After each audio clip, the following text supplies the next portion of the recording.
Hello, hello, hello. Welcome, guys. Welcome to this MCS Amendment Lecture. This is CS Vaibhav Chitlangia and आप सबका स्वागत है इस बहुत ही प्यारे, बहुत ही इंपॉर्टेंट बट बहुत ही छोटे से लेक्चर में। आप सबको जैसे कि पता होगा कि हम लोग अभी फिलहाल तैयारी कर रहे हैं अपने अटेम्प्ट के लिए एंड हर अटेम्प्ट के पहले MCS में कुछ अमेंडमेंट्स आते हैं, सारी मॉड्यूल्स में कुछ अमेंडमेंट्स आते हैं।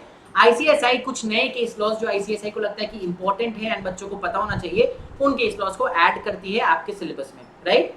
एवरी ईयर ये अमेंडमेंट्स आते हैं in the month of March and in the month of September, but last year से इन्होंने अक्टूबर एंड अप्रैल में अमेंडमेंट्स लाना शुरू किया है। तो इस साल भी अप्रैल में कुछ अमेंडमेंट्स लाए हैं ICSI ने, जो उन्होंने ऐड, जिसके थ्रू उन्होंने कुछ केसेस को ऐड किया है इन योर सिलेबस। ठीक है, कुछ केसेस आपके सिलेबस में ऐड हुए हैं।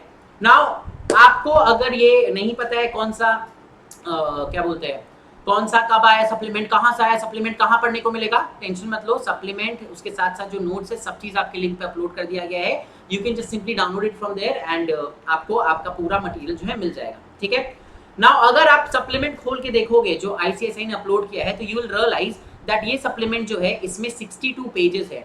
62 पेजेस मतलब एक बार को देख के लगता है भाई 62 पेजेस का अमेंडमेंट कितना सारा कुछ होगा। ऑनेस्टली अगर आपको ऐसा लग रहा है तो उसमें कुछ गलत नहीं है। जैसे आप घबरा रहे हो ना, वैसे हम भी एक बार देख के घबरा गए थे कि भाई 62 पेजेस का अमेंडमेंट किसको बोलते हैं। मतलब आपने बेसिकली 1/4 नया बुक ला के रख दिया है। 1/4 नया बुक आप एक महीना पहले बच्चों को बोल रहे हो कि जून अटेम्प्ट देना है तो ये सारे केसेस पढ़ के आओ। This is practically not possible, right. तो एक बार के लिए हम भी घबरा गए थे, but then when I went through this तो हमने देखा कि इसमें कुछ 25 केसेस ऐड किए गए थे। 25 cases not a big deal, आराम से हो जाता है। बट मजे की बात यह है कि आपको 25 केसेस पढ़ने भी नहीं है। क्यों? बिकॉज यहाँ पे out of the 25 new cases that have been added, 16 cases already आपके मॉड्यूल में दिए गए हैं जो हम लोगों ने ऑलरेडी कवर कर रखा है। आपके केसेस आपके मॉड्यूल में जो हम लोगों ने नोट्स के थ्रू पढ़ा है, जो हम लोगों ने ICSI के नोट्स के थ्रू बनाया है अपना मॉड्यूल, उसमें ऑलरेडी इसमें से 16 केसेस कवर हो चुके हैं। मतलब एडिशनल जो नए केसेस आपको देखने हैं वो केवल 9 न्यू केसेस देखने हैं। तो guys this is probably the shortest and the सबसे इजीएस्ट अमेंडमेंट जो ICSI ने MCS में लाया है आज तक। इसके पहले 15, 16, 20 केसेस ऐड होते थे। इस बार आपको केवल 9 नए केसेस पढ़ने हैं। हम लोग पहले वो सारे केसेस पढ़ लेंगे, उसके बाद हम आपको इस सप्लीमेंट में दिखाएंगे कि देखो ये केस हम लोगों ने अभी कवर किया है एंड कौन कौन से केसेस ऐसे हैं जो आप पहले से पढ़ चुके हो, सो दैट आपको भी कहीं पे डाउट ना रहे, आपको भी ऐसा ना लगे कि सर फालतू में बस 9 केसेस पढ़ा रहे जबकि इतने सारे केसेस ऐड हुए थे।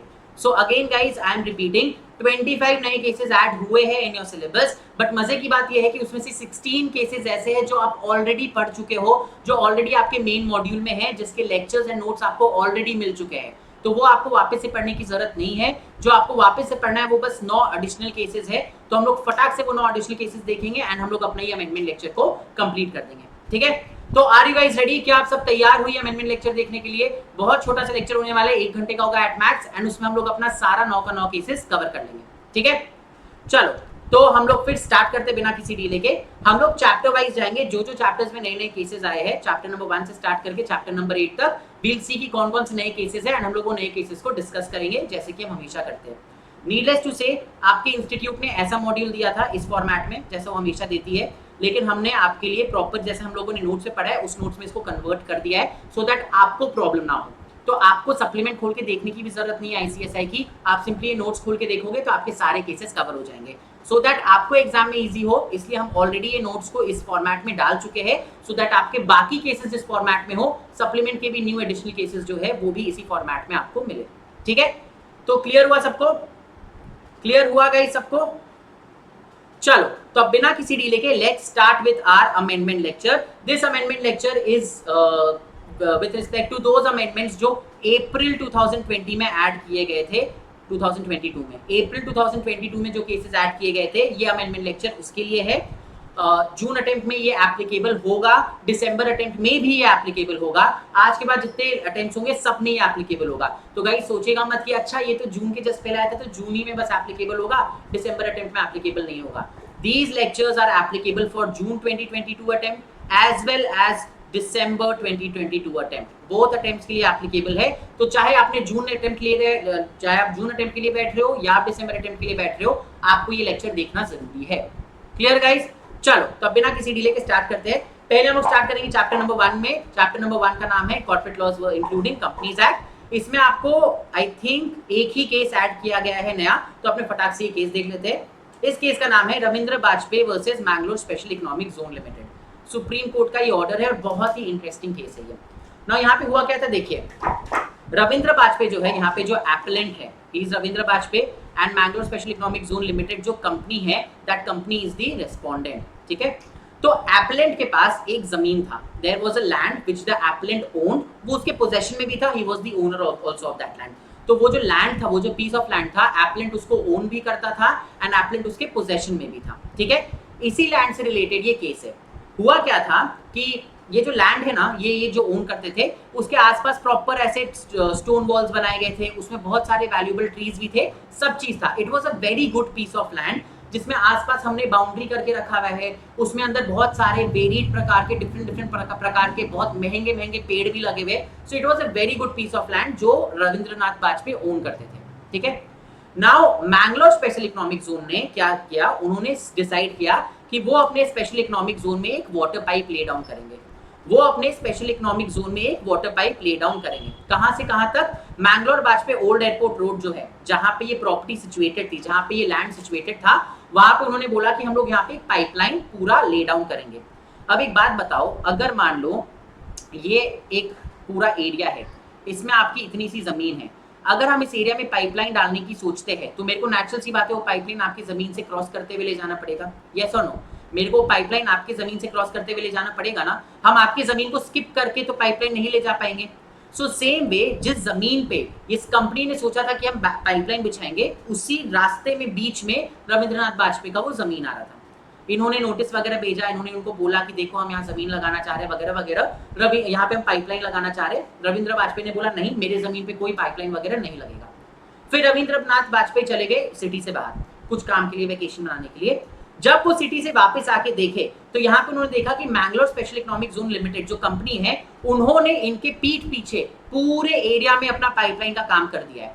अब अगर एक बात बताओ, हम किसी के जमीन के नीचे से पाइपलाइन ले जाना चाह रहे तो मेरे को उसका बाउंड्री तोड़ना पड़ेगा, मेरे को उसके जो पेड़ उगे हुए जो उस पाइपलाइन के ऊपर आने वाले, वो पेड़ सारे उखाड़ने पड़ेंगे। तो पाइपलाइन तो लगाया ही इस कंपनी ने, साथ ही साथ उन्होंने रविंद्रनाथ बाजपेयी की जमीन का सारा बाउंड्री वॉल भी तोड़ दिया और उसका पूरा पेड़ वेड़ जो आ रहा था वो सब पेड़ भी उखाड़ के फेंक दिया। ठीक है, रविंद्रनाथ बाजपेयी आए अपना छुट्टी मना के, तो उन्होंने देखा कि उनकी जमीन की इतनी खराब हालत हो रखी है। ठीक है, इतनी खराब हालत हो रखी है, उन्होंने देखा तो उन्होंने इनके अगेंस्ट केस फाइल कर दिया लोअर कोर्ट में। उन्होंने केस फाइल किया ऑफ सेवरल मैटर्स, जिसमें उन्होंने एक एलिगेशन ये भी लगाया कि इन लोगों ने मेरे से बिना पूछे मेरे जमीन पे ट्रेसपास किया है और trespass is also a criminal offence. तो उन्होंने ये बोल के उनके अगेंस्ट क्रिमिनल केस स्टार्ट कर दिया। ठीक है, तो रविंद्रनाथ बाजपेयी ने बोला कि ये लोगों ने मेरे यहाँ पे, मेरे लैंड पे मेरे से बिना पूछे ट्रेसपास किया है। Since trespass is also a criminal offence, हम इनके अगेंस्ट केस डाल रहे हैं, criminal case.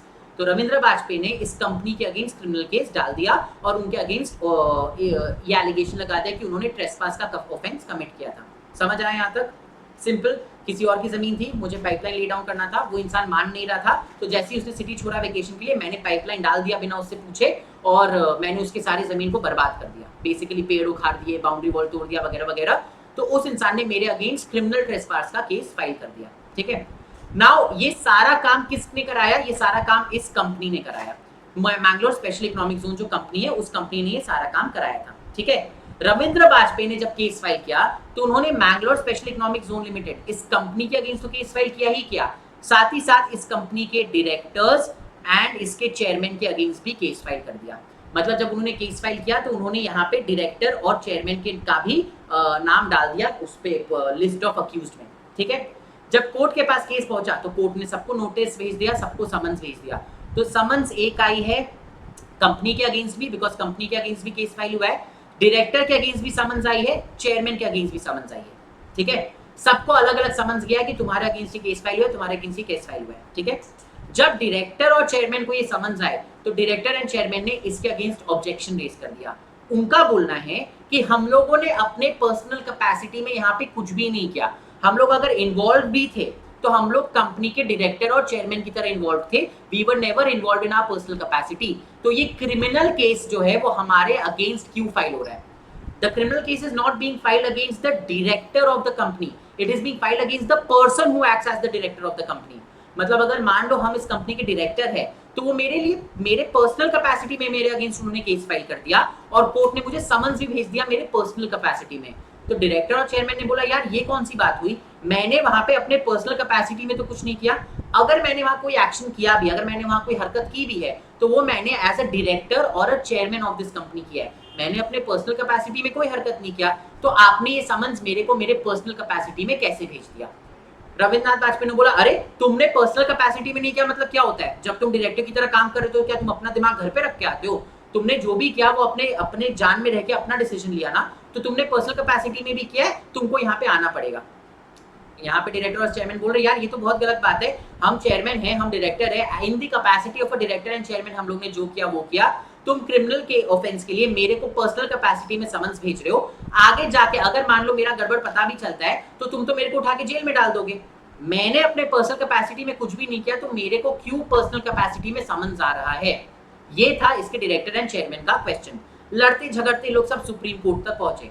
Now supreme court के सामने एक ही क्वेश्चन है, अगर आप बोल रहे हो कि कोई कंपनी ने आपके अगेंस्ट कुछ क्रिमिनल ऑफेंस किया है, अगर आप बोल रहे हो कि किसी कंपनी ने आपके अगेंस्ट कोई क्रिमिनल ऑफेंस किया है, तो क्या आप उसी पॉइंट ऑफ टाइम पे उस कंपनी के चेयरमैन एंड डायरेक्टर के अगेंस्ट भी केस कर सकते हो इन देयर पर्सनल कैपेसिटी। मतलब आप ये बात बोल सकते हो क्या कि वो chairman and directors and managing director जो भी उस कंपनी के, उन्होंने अपने इंडिविजुअल कैपेसिटी में गड़बड़ किया है, एंड क्या आप उनके अगेंस्ट कोई क्रिमिनल एक्शन स्टार्ट कर सकते हो, दैट इज द क्वेश्चन। गड़बड़ किया है कंपनी के नाम पे, कंपनी ने पूरा काम किया जो भी किया है, तो क्या आप उसके डायरेक्टर एंड चेयरमैन के अगेंस्ट पर्सनल कैपेसिटी में एक क्रिमिनल केस फाइल कर सकते हो, दैट इज द क्वेश्चन। ठीक है, वो क्वेश्चन यहाँ पे आया है। अब बताओ आपको क्या लगता है, क्या कभी भी आप खुद ही कंपनी लॉ के बारे में सोचो, कंपनी लॉ में जब एक कोई डायरेक्टर या चेयरमैन कोई भी एक्शन कर रहा होता है, वो किस कैपेसिटी में कर रहा होता है, वो एक्शन कर रहा होता है इन दी कैपेसिटी ऑफ अ डायरेक्टर और अ चेयरमैन। कभी भी उसकी पर्सनल लायबिलिटी आती है क्या, कभी भी किसी डायरेक्टर या चेयरमैन की कोई पर्सनल लायबिलिटी आती है अनटिल अनलेस उन्होंने फ्रॉड किया। यहाँ पे फ्रॉड का बात हो ही नहीं रहा है। नॉर्मल में क्या उनकी कोई पर्सनल कैपेसिटी का पर्सनल लायबिलिटी आती है, कभी उनकी पर्सनल लायबिलिटी नहीं आती, राइट। तो क्या ऐसे केस में जहां पे कंपनी ने पाइपलाइन डलवाया है, कंपनी ने ट्रेसपास किया है, क्या आप डायरेक्टर एंड चेयरमैन के अगेंस्ट पर्सनल कैपेसिटी में कोई क्रिमिनल केस स्टार्ट कर सकते हो? नेचुरल सी बात है, सुप्रीम कोर्ट ने बोला नहीं, ऐसा नहीं चलता। सुप्रीम कोर्ट ने बोला कि देखिए पहली बात तो जब तक कोई स्टैट्यूट स्पेसिफिकली ये बात नहीं बोल रहा है कि, जैसे कंपनी लॉ में कई सारे सेक्शंस में लिखा हुआ है ना कि the officer in default will be punished with this, that is a specific section, right. जब तक कोई स्टैट्यूट स्पेसिफिकली ये बात नहीं बोल रहा है कि द डायरेक्टर्स और द ऑफिसर्स इन डिफॉल्ट और the chairman will be held liable for the actions of the company, आप अपने मन से डायरेक्टर्स एंड चेयरमैन के अगेंस्ट एक्शन नहीं ला सकते हो, स्पेशली तब जब ये एक्शन एक क्रिमिनल एक्शन है। क्रिमिनल एक्शन बहुत बड़ी बात होती है, आप किसी के अगेंस्ट अगर कोई क्रिमिनल एक्शन लेके आ रहे हो, it is a very big deal. आप जस्ट बिकॉज एक कंपनी ने गड़बड़ किया एंड कंपनी के decision makers directors and managing directors वगैरह होते हैं, आप उनके अगेंस्ट पर्सनल कैपेसिटी में क्रिमिनल एक्शन नहीं ला सकते। ये चीज स्टैट्यूट में स्पेसिफिकली लिखा होना चाहिए। जैसे कंपनीज एक्ट में कई प्रोविजन से स्पेसिफिकली लिखा होता है ना कि the officer in default will be liable for this punishment, वैसा स्पेसिफिक प्रोविजन होना चाहिए ना। यहाँ पे केस आया था क्रिमिनल ट्रेसपास का। क्रिमिनल ट्रेसपास आता है under IPC, sorry Indian Penal Code. क्या इंडियन पीनल कोड में कहीं पे भी ऐसा लिखा हुआ है कि अगर कंपनी गड़बड़ करेगी तो उसके डायरेक्टर्स या ऑफिसर्स इन डिफॉल्ट के अगेंस्ट भी आप एक्शन ले सकते हो? कहीं पे भी ऐसा नहीं लिखा हुआ है। तो in this case the court said that merely because these people were chairman and managing director of the company, they cannot be automatically held vicariously liable unless there are specific allegations averments made with respect to their role, and unless the statute makes the directors vicariously liable। जब तक statute ये चीज directly नहीं बोलता और जब तक आप ये चीज नहीं बता सकते हो कि उनका कैसे डायरेक्टली पर्सनल कैपेसिटी में हाथ था, आप मैनेजिंग डायरेक्टर्स, चेयरमैन इनके अगेंस्ट एक्शन नहीं ला सकते हो। Therefore, the court said that देखो मिस्टर वाजपेयी, आपने कंपनी के अगेंस्ट एक्शन स्टार्ट किया है, which is all right। Company ने आपके साथ गलत किया, आपने उनके अगेंस्ट एक्शन स्टार्ट किया, आप उसके डायरेक्टर्स, चेयरमैन इनके अगेंस्ट एक्शन स्टार्ट नहीं कर सकते हो, because they can not be held personally liable for the acts of the company. समझ आया? And therefore the case was decided in favour of the directors. समझ आया सबको? ये बहुत ही सिंपल प्रिंसिपल जो हम लोग ने कंपनी लॉ में पढ़ा था, यहाँ पे उसको समझाया गया है by the supreme court of India. Very simple case. Clear हुआ? फर्स्ट चैप्टर में आपको बस इतना सा ही पढ़ना था। फर्स्ट चैप्टर में केवल एक नया केस ऐड हुआ है जो कि ये वाला केस है। सेकंड चैप्टर में कोई नए केसेस ऐड नहीं हुए। थर्ड चैप्टर में कोई भी नए केसेस ऐड नहीं हुए। डायरेक्टली आते हैं अपने चैप्टर नंबर 4 पे, इंसॉल्वेंसी लॉज में। इंसॉल्वेंसी लॉज में अपने आई थिंक 3 केसेस ऐड हुए, नहीं 2 केसेस ऐड हुए। इंसॉल्वेंसी लॉस में दो केसेस ऐड हुए हैं। पहला cases with respect to Tata consultancy services and Vishal Ghisulal Jain, and second cases national spot exchange वाला। ठीक है, तो फटाक से अपने देखते हैं इंसॉल्वेंसी लॉस वाले चैप्टर में कौन कौन से केसेस है। आते हैं पहले केस के ऊपर, टाटा कंसल्टेंसी सर्विसेज वर्सेस विशाल घिसूलाल जैन। सुप्रीम कोर्ट का ऑर्डर है ये। यहाँ पे हुआ क्या था, टाटा कंसल्टेंसी सर्विसेज एंड विशाल जैन के बीच में लड़ाई चल रही है। टाटा क्या बोलते हैं, हुआ क्या था, टाटा कंसल्टेंसी सर्विसेज ने एक कंपनी है SK private limited, SK wheels private limited, उनके साथ एक फैसिलिटीज अग्रीमेंट में एंटर किया था। मतलब टीसीएस ने बोला था, टाटा कंसल्टेंसी सर्विसेज टीसीएस ने बोला था एसके व्हील्स को कि देखो मेरे को तुम्हारे साथ एक अग्रीमेंट में एंटर करना है, तो हम लोग एक फैसिलिटीज अग्रीमेंट में एंटर कर जाते हैं। नाउ फैसिलिटीज अग्रीमेंट किस बारे में था, यहाँ पे टीसीएस को कुछ सर्विसेज चाहिए थे, उन्हें कुछ एग्जाम्स कंडक्ट कराने थे। अब अगर टीसीएस या विप्रो या ऐसी कोई कंपनी है जिसको एग्जाम्स कंडक्ट कराने हो, तो वो खुद से तो जाके एग्जाम कंडक्ट नहीं करा सकते, वो किसी थर्ड पार्टी का हेल्प लेते हैं। तो एसके व्हील्स प्राइवेट लिमिटेड जो कंपनी थी, उन्होंने बोला था ठीक है हम तुमको ये सर्विसेज प्रोवाइड करेंगे, let's enter into this agreement. दोनों ने फैसिलिटीज अग्रीमेंट में एंटर किया था, जहां पे by way of which SK Wheels Private Limited was supposed to provide services with respect to conducting examinations for TCS. SK Wheels Private Limited का काम था कि वो TCS को एग्जाम कंडक्ट कराने में अपना सर्विसेज प्रोवाइड करे। दोनों ने अग्रीमेंट में एंटर कर दिया। अग्रीमेंट में लिखा हुआ था कि TCS will provide its premises, TCS अपने premises को प्रोवाइड करेगा। Sorry, SK wheels private limited will provide it premises. SK wheels private limited के पास कुछ प्रेमाइसेस थे जहां पे एग्जाम्स कंडक्ट होना था, तो अपने प्रेमाइसेस प्रोवाइड करेगा, वहां पे कुछ फैसिलिटीज प्रोवाइड करेगा वगैरह वगैरह। ठीक है, जिस दिन एग्जामिनेशन का बात आया, उस दिन टीसीएस ने जाके देखा कि एसके व्हील्स प्राइवेट लिमिटेड ने जो प्रोमिसेस किए थे अग्रीमेंट में, जो जो चीजें बोली थी कि हम ये प्रोवाइड करेंगे वो प्रोवाइड करेंगे, एसके व्हील्स प्राइवेट लिमिटेड ने वो सब प्रोवाइड नहीं किया। Therefore, there was a deficiency in services, and जो terms थे, जो terms and conditions थे of that agreement, they were breached. ठीक है, तो इनका जो फैसिलिटीज अग्रीमेंट में जो टर्म्स लिखे हुए थे कि हम ये फैसिलिटी प्रोवाइड करेंगे, ये फैसिलिटी प्रोवाइड करेंगे, वो इन्होंने प्रोवाइड नहीं किया। तो बेसिकली इन्होंने टर्म्स ऑफ द अग्रीमेंट को ब्रीच किया था। नाउ सेम फैसिलिटीज अग्रीमेंट में एक क्लॉज ये भी था कि अगर कोई भी मटेरियल ब्रीच होता है ऑफ एनी क्लॉज और any term of this agreement, then the agreement will be terminated. तो टीसीएस ने बोला देखो तुमने ये प्रोमिसेस किए थे मेरे को फैसिलिटीज प्रोवाइड करने का, तुमने ये सब फैसिलिटीज प्रोवाइड नहीं किए हैं, देयरफॉर तुमने इस फैसिलिटीज अग्रीमेंट को ब्रीच कर दिया है, एंड देयरफॉर हम इस अग्रीमेंट को टर्मिनेट कर रहे हैं। ऐसा बोल के टीसीएस ने अग्रीमेंट को टर्मिनेट कर दिया था। ठीक है, यहाँ तक कहानी सबको समझ में आई। टीसीएस एंड इस कंपनी के बीच में, एसके व्हील्स प्राइवेट लिमिटेड के बीच में, इन दोनों के बीच में अग्रीमेंट हुआ था। एसके व्हील्स प्राइवेट लिमिटेड ने गड़बड़ किया, टीसीएस ने बोला तुमने गड़बड़ किया है, तुमने ब्रीच किया है, हम अग्रीमेंट टर्मिनेट कर दे रहे हैं। अग्रीमेंट टर्मिनेट करना मतलब हम तुमको कोई भी पैसा नहीं देने वाले। समझ आया ना? कुछ दिन बाद क्या हुआ, इस कंपनी का, एसके व्हील्स प्राइवेट लिमिटेड का जो है क्या बोलते हैं, CIRP स्टार्ट हो गया, corporate insolvency resolution process start हो गया। वहां पे विशाल जैन को as the resolution professional appoint किया गया था। जो यहाँ पे रेस्पोंडेंट है ना विशाल जैन, उनको as a resolution professional appoint किया गया था। तो जब विशाल जैन उनके सारे डॉक्यूमेंट्स वगैरह देख रहे थे, तो विशाल जैन ने बोला आपने ये सारे सर्विसेज प्रोवाइड किए थे टीसीएस को, टीसीएस ने आपको पैसा नहीं दिया, ऐसा क्यों? तो कंपनी ने बोला अरे हम लोगों ने कुछ फैसिलिटीज प्रोवाइड नहीं किए थे, इसलिए टीसीएस ने अग्रीमेंट को टर्मिनेट कर दिया और हमें पैसा भी नहीं दिया। विशाल जैन ने बोला ऐसे कैसे होता है, ऐसे कैसे वो आपका टर्मिनेट कर सकते हैं, वो पक्का टर्मिनेट गलत रीजन से कर रहे, उन्हें पता चल गया था कि आप इंसॉल्वेंट होने वाले हो, इसलिए उन्होंने टर्मिनेट किया है, कोई फैसिलिटीज अग्रीमेंट में ये सब चीज नहीं होता, ऐसा बोल के रेजोल्यूशन प्रोफेशनल चिढ़ गया। रेजोल्यूशन प्रोफेशनल टीसीएस के पास गया और बोला टीसीएस तुम इनको इनका पैसा वापस करो, हमें पता है कि तुमने अग्रीमेंट को टर्मिनेट किया है, नॉट बिकॉज इन्होंने ब्रीच कर दिया था, बट बिकॉज तुमको पता था कि ये कंपनी इंसॉल्वेंट हो गई है, तो इसका फायदा उठा के तुम लोगों ने टर्मिनेट कर दिया अग्रीमेंट को। टीसीएस ने बोला तुम पागल हो गए हो क्या, हम क्लियर कट दिखा रहे तुमको कि यहाँ पे टर्मिनेट हम लोग ने किया बिकॉज इन्होंने अग्रीमेंट को ब्रीच किया, इन्होंने हमें फैसिलिटीज प्रोवाइड नहीं किए, हमें कोई फर्क नहीं पड़ता ये इंसॉल्वेंट हो रहे थे कि नहीं हो रहे थे, हमें पता भी नहीं था कि इंसॉल्वेंट हो रहे थे, हम लोगों ने ब्रीच किया, हम लोगों ने टर्मिनेट किया बिकॉज इन्होंने अग्रीमेंट को ब्रीच किया था। Don't put it on our head, हमारे सर पे मत डालो इस बात को। विशाल जैन ने बोला नहीं नहीं हमें पता चल रहा है तुम इन्हें पेमेंट देने से बच रहे हो, इसलिए तुम ये सब काम कर रहे हो, हम तुमको कोर्ट में लेके जाएंगे। ऐसा बोल के विशाल जैन ने टाटा को कोर्ट में लेके आया ना। कोर्ट में विशाल जैन का एक ही बात बोलना है, विशाल जैन का बोलना है इन्होंने कंपनी के साथ अग्रीमेंट टर्मिनेट किया बिकॉज इन्हें पता चल गया था कंपनी इंसॉल्वेंट हो रही है, एंड अब ये पैसा देने के लिए मना कर रहे, इनको बोलो पैसा देंगे। टीसीएस का बोलना है अरे भाई हमें पता ही नहीं था कि कंपनी इंसॉल्वेंट हो रही है, हमने टर्मिनेट किया बिकॉज हमारे अग्रीमेंट में लिखा हुआ था कि अगर कोई भी क्लॉज ब्रीच होता है तो आप अग्रीमेंट को टर्मिनेट कर सकते हो। इन्होंने क्लॉज ब्रीच किया था, इन्होंने टर्म्स एंड कंडीशंस को वायलेट किया था, इसलिए हमने अग्रीमेंट ब्रीच कर दिया। कहीं पे भी ऐसा नहीं लिखा हुआ था, हमने किसी भी हालत में ये नहीं सोचा था कि कंपनी इंसॉल्वेंट हो रही है इसलिए हम ब्रीच कर रहे हैं, तो हम तो पैसा नहीं देंगे। लड़ते झगड़ते दोनों सुप्रीम कोर्ट तक पहुंचे। अब आप लोग बताओ यहाँ पे क्या टीसीएस को पैसा देना चाहिए जब ये चीज प्रूव हो चुका है कि इस कंपनी ने टर्म्स को वायलेट किया था, एंड ये चीज भी प्रूव हो चुका है कि टीसीएस ने टर्मिनेट किया था अग्रीमेंट बिकॉज इन्होंने टर्म्स को वायलेट किया था, not because they knew that the company was getting insolvent.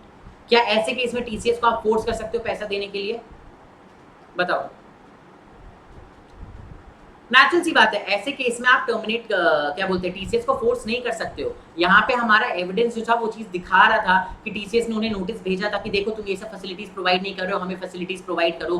3-4 notice भेजा गया था, इसके बाद भी जब फैसिलिटीज प्रोवाइड नहीं किया इस कंपनी ने एज पर दी अग्रीमेंट, तब जाके टीसीएस ने अग्रीमेंट को टर्मिनेट किया था। ऐसा नहीं हुआ था कि बस एक बार हुआ और टीसीएस ने टर्मिनेट कर दिया अग्रीमेंट को, ऐसा एकदम भी नहीं हुआ था। टीसीएस ने अग्रीमेंट को टर्मिनेट इसलिए किया था बिकॉज उन्होंने देखा कि ये लोग फैसिलिटीज प्रोवाइड नहीं कर रहे एंड दे वांटेड कि वो फैसिलिटीज प्रोवाइड करे जैसा उनके अग्रीमेंट में लिखा हुआ था। जितने एविडेंस थे सब चीज दिखा रहे थे कि यहाँ पे बिकॉज कॉन्ट्रैक्चुअल ऑब्लिगेशंस फुलफिल नहीं किया था कंपनी ने, इसलिए टीसीएस ने अग्रीमेंट को टर्मिनेट किया था। ठीक है, तो यहाँ पे जब बात आई कि यहाँ पे जब टीसीएस ये बात बोलने लगा तो विशाल जैन ने बोला तो इसमें तुम्हारा कॉन्ट्रैक्ट वाज गड़बड़, एनसीएलटी तुम डिसाइड करो कि ये कॉन्ट्रैक्ट ठीक था कि नहीं था। तो टीसीएस ने बोला वेट, ये एक इंसॉल्वेंसी मैटर चल रहा है, इंसॉल्वेंसी मैटर में एनसीएलटी को कोई राइट नहीं है कि वो हमारे कॉन्ट्रैक्चुअल रिलेशनशिप के ऊपर कुछ भी देखे। NCLT does not have any jurisdiction to see or to check our contractual relationship। ये मैटर इंसॉल्वेंसी का है, इंसॉल्वेंसी में ही रहेगा। सो सेकंड क्वेश्चन इसमें ये उठा था कि क्या एनसीएलटी इंसॉल्वेंसी का मैटर देखते देखते कंपनी का कॉन्ट्रैक्चुअल मैटर भी देख सकती है? तो सिंपल आंसर इज नो। अगर इंसॉल्वेंसी का मैटर देख रही है एनसीएलटी, तो एनसीएलटी अपने मन से उसी के दौरान दो पार्टीज के बीच का कॉन्ट्रैक्चुअल मैटर नहीं देख सकती। अगर आपको अपना कॉन्ट्रैक्चुअल मैटर दिखवाना है, आप अलग से केस फाइल करो, तब एनसीएलटी देखेगी। आप इंसॉल्वेंसी मैटर में बीच में अगर बोलोगे कि एनसीएलटी ये कॉन्ट्रैक्ट भी देख दो हमारा, एनसीएलटी नहीं देखेगी। ये जो कोर्ट्स होते हैं वो एक मैटर में एक स्पेसिफिक चीज देखते हैं। यहाँ पे इंसॉल्वेंसी मैटर चल रहा है, वो इंसॉल्वेंसी से रिलेटेड चीजें देखेगी, वो कॉन्ट्रैक्ट से रिलेटेड नहीं देखेगी। तो दोनों चीजें टाटा के फेवर में डिसाइड हुई थी। पहला ये पाया गया था कि टाटा कहीं पे भी गलत नहीं है। टाटा ने अग्रीमेंट को टर्मिनेट किया था बिकॉज एसके व्हील्स ने अपने टर्म्स एंड कंडीशंस को वायलेट किया था, अपने ऑब्लिगेशंस को फुलफिल नहीं किया था, इसलिए टाटा ने टर्मिनेट किया था इस अग्रीमेंट को। सेकेंडली, जब इन्होंने बोला कि टर्म्स एंड कंडीशंस ही गलत थे, तो एनसीएलटी को ज्यूरिसडिक्शन नहीं है। एनसीएलटी इंसॉल्वेंसी मैटर में कॉन्ट्रैक्ट्स को नहीं देख सकती है, उसके पास आप अलग से केस फाइल करी तब वो देख पाएगी। So the court held that the termination notice issued by the appellant was को NCLT किसी भी तरीके से क्वॉश नहीं कर सकती थी। बेसिकली NCLT ने क्वॉश कर दिया था, एनक्लैट ने भी क्वॉश कर दिया था। तब टाटा अपील में आई थी सुप्रीम कोर्ट के पास। सुप्रीम कोर्ट ने बोला NCLT ये तुमने गलत किया है, तुमको कोई राइट नहीं था इस टर्मिनेशन नोटिस को क्वॉश करने के लिए। समझ आया सबको? बहुत ही सिंपल सा केस था।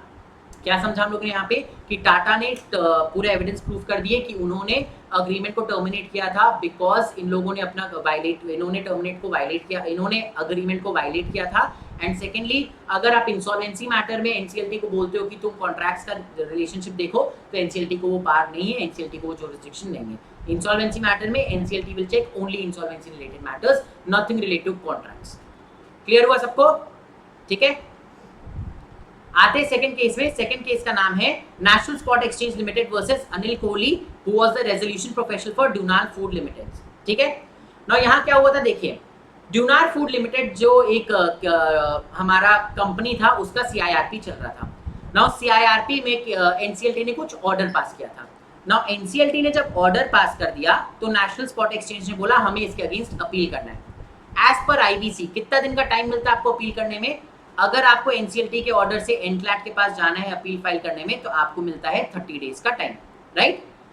अगर आप 30 डेज में नहीं अपील फाइल कर पाते हो तो आपको एडिशनल 15 डेज का टाइम मिलता है। मतलब एनसीएलटी के एनक्लैट के पास पार है कि वो 15 डेज का टाइम लिमिट का डिले कंडोन कर सकती है। तो basically under insolvency and bankruptcy code, अगर आप एनसीएलटी के किसी भी ऑर्डर से अग्रीव्ड हो तो आप एनक्लैट के पास अपील फाइल कर सकते हो विद इन 30 डेज। अगर मान लो आपको डिले हो जाता है तो एनक्लैट एडिशनल 15 डेज का डिले कंडोन कर सकती है, ऐसा आईबीसी में लिखा हुआ है। इस केस में नेशनल स्पॉट एक्सचेंज ने 44 डेज का डिले किया था इन फाइलिंग दी अपील, मतलब 30 डेज पास हो चुके थे, उसके बाद 44 डेज का डिले किया था filing the appeal before the NCLAT. जब उन्होंने अपील फाइल किया एनक्लैट के पास तो इस कंपनी के रेजोल्यूशन प्रोफेशनल ने बोला देखो NCLAT, you can not condone this delay because IBC में दिया गया कि आप मैक्सिमम डिले 15 डेज का ही कंडोन कर सकते हो, उससे ज्यादा का नहीं। नेशनल स्पॉट एक्सचेंज ने बोला यार ऐसे थोड़े होता है, कर सकते हो आप, मेरे को बहुत डिफिकल्टी आ गया था, मेरे को बहुत जेन्युइन रीजंस है, जेन्युइन रीजंस की वजह से हमको डिले हो गया, प्लीज आप डिले कंडोन कर दो। जेन्युइन रीजंस की वजह से तो सब लोग डिले कंडोन करते हैं, आप भी डिले कंडोन कर दो। अनिल कोहली ने बोला नहीं, जेन्युइन रीजंस भी हो तब भी कॉन्डोनेशन का पावर जो आता है ट्रिब्यूनल के पास वो किसी भी स्टैट्यूट से आता है। अगर आपके स्टैट्यूट में लिखा हुआ है कि NCA NCLAT can condone the delay if there are four reasonable causes या if there are reasonable grounds then NCLAT can condone the delay, तब एनक्लैट डिले कंडोन कर सकती है। आईबीसी में स्पेसिफिकली लिखा हुआ है कि NCLAT can condone the delay but for maximum 15 days, तो इससे आगे अगर डिले हो तो एनक्लैट उसको कंडोन नहीं कर सकती। नेशनल स्पॉट एक्सचेंज ने बोला यार ये तो गलत बात है, एनक्लैट तुम डिले कंडोन कर सकते हो कर सकते हो कर सकते हो। ये बात में दोनों की बहस हो गई, दोनों पहुंचे सुप्रीम कोर्ट के पास। नाउ आप लोग बताओ, अगर आईबीसी में ये चीज स्पेसिफिकली लिखा हुआ है कि आपको 30 डेज के अंदर अपील प्रेफर करना है एनक्लैट के पास, और अगर डिले होता भी है तो एनक्लैट 15 डेज का डिले कंडोन कर सकती है, ऐसे केस में अगर आप 44 डेज का डिले में आ रहे हो एनक्लैट के पास, तो क्या एनक्लैट आपकी डिले को कंडोन कर सकती है? कितना भी जेन्युइन रीजन हो, क्या एनक्लैट आपकी डिले को कंडोन कर सकती है? Supreme court said see, NCLAT तुम डिले को कंडोन नहीं कर सकते हो। क्यों? बिकॉज डिले कंडोन करने का जो राइट आता है वो आपको स्टैट्यूट से आता है। स्टैट्यूट में अगर जो चीज लिखा हुआ है स्पेसिफिकली आप उतना ही कर सकते हो। कई स्टैट्यूट ऐसे होते हैं जहां पे बोला जाता है कि अगर appellant is not in a position to file an appeal या देयर क्या बोलते हैं जेन्युइन रीजंस है या इलनेस है, एक्सीडेंट है, तब आप कंडोन कर दो, तब आप कंडोन कर सकते हो। आईबीसी में ऐसा कोई भी एक्सेप्शन नहीं दिया गया। आईबीसी में सिंपल क्लियर कट बोला गया 30 डेज के अंदर फाइल करो, अगर नहीं कर सकते तो मैक्सिमम 15 डेज का एडिशनल टाइम मिलेगा जिसमें डिले कंडोन हो सकता है, उससे ज्यादा नहीं मिलेगा। तो भाई साहब हम लोग स्टैट्यूट से आगे बढ़ के नहीं जा सकते, आप डिले कंडोन नहीं कर सकते। तो यहाँ पे फिर नेशनल स्पॉट एक्सचेंज ने बोला अच्छा ठीक है, सुप्रीम कोर्ट स्टैट्यूट में पार नहीं दिया गया है, बट तुम तो अपना आर्टिकल 142 का पार एक्सरसाइज करके तुम तो डिले कंडोन कर सकते हो। तो सुप्रीम कोर्ट ने बोला नहीं, जिस जगह में स्टैट्यूट ने स्पेसिफिक दे रखा है 30 + 15 डेज, वहां पे हम अपना कॉन्स्टिट्यूशनल पास एक्सरसाइज करके उसको बढ़ा नहीं सकते। हम अपने कॉन्स्टिट्यूशन में आर्टिकल 142 ने जो पास दिए हैं वो तब यूज कर सकते हैं जब स्टैट्यूट साइलेंट होता है, जब स्टैट्यूट कुछ नहीं बोल सकता तब सुप्रीम कोर्ट अपना वहां पे जजमेंट दे सकती है। बट जब स्टैट्यूट में क्लियर कट कोई बात लिखी गई है तब सुप्रीम कोर्ट अपना जजमेंट वहां पे अपने मन से नहीं दे सकती। सुप्रीम कोर्ट स्टैट्यूट में जो लिखा हुआ है उसके ऑपोजिट जाके काम नहीं कर सकती। तो supreme court said sorry bro, हम यहाँ पे कुछ नहीं कर सकते, your delay can not be condone. समझ आया? सिंपल सा केस था। आईबीसी में अगर लिखा हुआ है तो आप उतना ही डेज में आपको आना है, उसके ऊपर से कोई भी आपका डिले कंडोन नहीं कर सकता। Chapter number 4 that is insolvency laws में आपके इतने ही केसेस थे। उसके बाद आते हैं चैप्टर नंबर 5 में। चैप्टर नंबर 5 में आपके 3 नए केसेस ऐड किए गए, 3 न्यू केसेस ऐड किए गए। आपको ये तीनों नए केसेस पढ़ने हैं। कंपटीशन लॉ से रिलेटेड ये केसेस है, बहुत ही सिंपल केसेस है, तो अपने जल्दी से देखते हैं ये केसेस क्या है। पहला केस है eastern railway Kolkata versus MS Chandra brothers and others. CCI का ही ऑर्डर है, eastern railway Kolkata versus Chandra brothers. ठीक है, तो यहाँ पे क्या हुआ था, ईस्टर्न रेलवे ने खबरी की तरह इन्फॉर्म किया था सीसीआई को कि चंद्रा ब्रदर्स जो है वो बाकी लोगों के साथ मिलकर कार्टेल फॉर्म कर दिए है for the supply of axle bearings. Now axle bearings एक तरह का स्पेयर पार्ट होता है जो कि ट्रेन वगैरह में यूज होता है। तो ईस्टर्न रेलवे को ये स्पेयर पार्ट्स खरीदना होता था। जब ईस्टर्न रेलवे पहुंची स्पेयर पार्ट्स खरीदने के लिए तो उन्होंने देखा कि जितनी कंपनीज ये एक्सल बेयरिंग बनाते थे उन सब ने आपस में ये कार्टेल फॉर्म कर लिया था और वो लोग बदमाशी करते कंपटीशन को अफेक्ट कर रहे थे।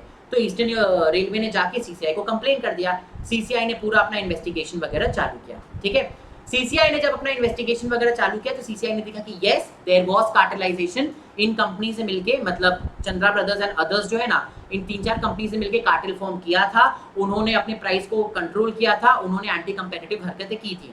तो सीसीआई ने बोला आप लोगों ने सेक्शन 3 को वायलेट किया है, they were held to violate section 3। But इस केस में सीसीआई के ऊपर क्वेश्चन क्या आया कि पेनल्टी कितना लगाया जाए। गाइस हम लोगों ने ये चीज देखा है, सीसीआई जब पेनल्टी लगाती है तो बहुत बड़ा पेनल्टी लगाती है। आप यहाँ आगे एक केस में देखोगे सीसीआई ने 200 करोड़ का पेनल्टी लगाया है, 200 करोड़ की पेनल्टी लगाई सीसीआई ने। तो सीसीआई छोटे मोटे चीजों से डील ही नहीं करती, वो डील करती है बड़े बड़े पैसों की चीजों से, एंड वो पेनल्टी भी लगाती है, बड़ा बड़ा पेनल्टी लगाती है।